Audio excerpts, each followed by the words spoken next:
ব্যর্থ রাষ্ট্রের দায়িত্ব নিয়ে ৭৫-এর পর জিয়াউর রহমান বাংলাদেশকে রক্ষা করেছিলেন, আর বিনা ভোটে ক্ষমতা দখলে নিয়ে ১৫ বছরে রাষ্ট্রকে পুরোপুরি ব্যর্থ করে দিয়েছে আওয়ামী লীগ। ফাঁপা উন্নয়ন প্রচার করে আওয়ামী লীগ যে অহংকার দেখাচ্ছে তা বন্ধ না করলে পরিণতি হবে ভয়াবহ। সংবাদ সম্মেলনে এসব কথা বলেন বিএনপি নেতা মির্জা ফখরুল ইসলাম আলমগীর। শফিক আহমেদের প্রতিবেদন। ১, ২, ৩ ঢাকায় জমি জিতে নিন ১০০% ক্যাশব্যাক সহ ২০ কোটি টাকার পুরস্কার।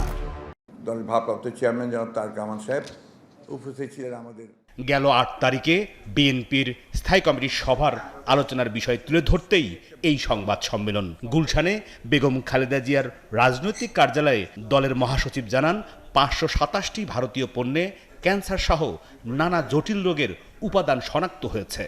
ওইসব পণ্য বিষয়ে জনস্বাস্থ্য বিভাগ সহ সাধারণ মানুষকে সাবধান হতে বললেন বিএনপির মহাসচিব। ৫২৭টি ভারতীয় পণ্যে ক্যান্সার উপযোগী উপাদান পেয়েছে ইউরোপীয় ইউনিয়ন।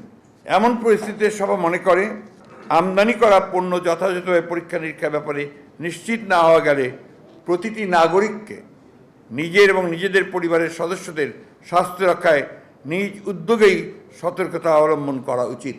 গেল ১৫ বছর ধরে আওয়ামী লীগ দেশের অর্থনীতি, শিক্ষা, চিকিৎসা, গণতন্ত্র সহ সব দিক থেকে পুরোপুরি ব্যর্থ রাষ্ট্রে পরিণত করেছে। ১৯৭৫ সালে যদি জিয়াউর রহমান নিহত হতেন, ১৯৮১ সালে না হয়ে, তাহলে এই দেশের ভাগ্যে একটা failed state like Liberia, Afghanistan হয়ে যেত। এই কথাগুলোকে স্বীকার করতে চায় না।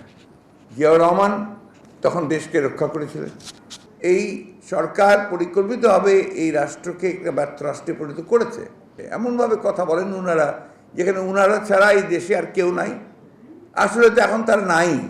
ক্ষমতা দখল করে আওয়ামী লীগ পার পেয়ে গেছে বলে যে ধারণা করছে, তার পরিণতি ভয়াবহ হবে বলে আশঙ্কা করেন মির্জা ফখরুল ইসলাম আলমগীর। ওনাদের একটা ফলস ধারণা তৈরি হচ্ছে যে they have overcome the crisis. সংকট থেকে তারা উপরে উঠে গেছেন, সংকট আরও গভীর করেছেন।